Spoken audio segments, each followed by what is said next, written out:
The Fox and the Crow.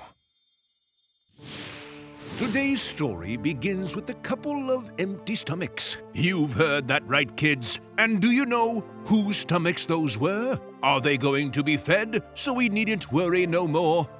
Listen to the whole story and judge for yourselves whether the end is happy, sad, or unusual.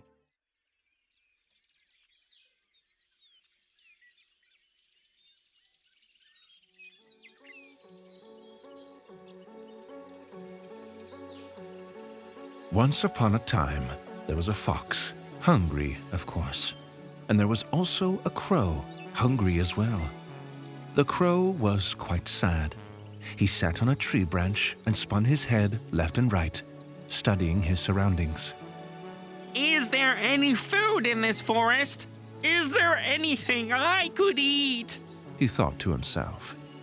He didn't have any strength left to fly and search for it, so he was merely lurking. A little farther away, a hungry fox was dragging her tail on the ground and cried out, "Oh, darling, your story shouldn't end like this.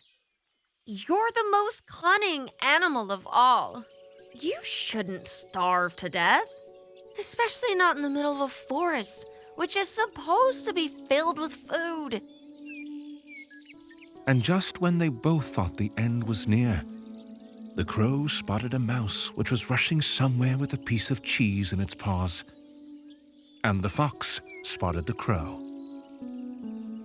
That sight alone was enough to give the crow a boost of energy, so he pounced on the mouse with lightning speed, and the fox hid in the bush and observed. Poor mouse. He got very scared of the terrifying black bird, so he ran away into a hole in the tree. He dropped the piece of cheese, which the crow noticed and joyfully took. Oh, he could barely contain himself. His beak and wings were trembling with joy, not to mention his stomach. But someone else was happy as well. When the fox noticed that the crow had a piece of beautiful yellow cheese full of holes, she brightened up and thought to herself, "Aha! There's my lunch." Just as the crow was about to eat the cheese, he heard a resonant, sweet voice. "Oh, crow. Oh, handsome crow." The crow got bewildered for a moment. He looked around to see who was talking to him, and at the base of the tree saw the fox. "Oh, look at you. You're glowing like a shiny drop of rain. You're as black as a scary storm and as strong as a mountain." The crow was rather boastful. He loved getting compliments. At that moment, he felt as though he had eaten heaps of the most beautiful blackberries and grapes. For a moment, he even forgot about the hunger. But he couldn't thank her for those kind words, because then he dropped the cheese. Thank you. Muttered the crow. "Excuse me? Said the fox, confused. You can't talk? Oh, such a pity. So beautiful, yet witless." Teased the fox. Muttered the crow angrily. "Strange.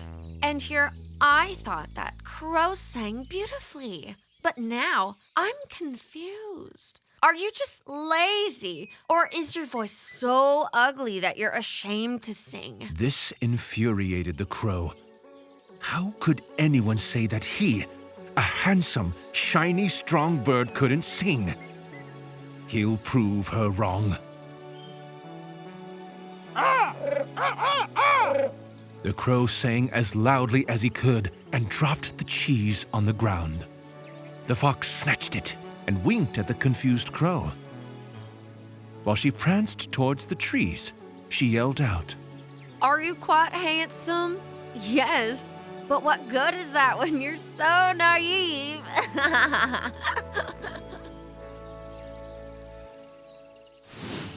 Dear children, I hope you enjoyed today's fable.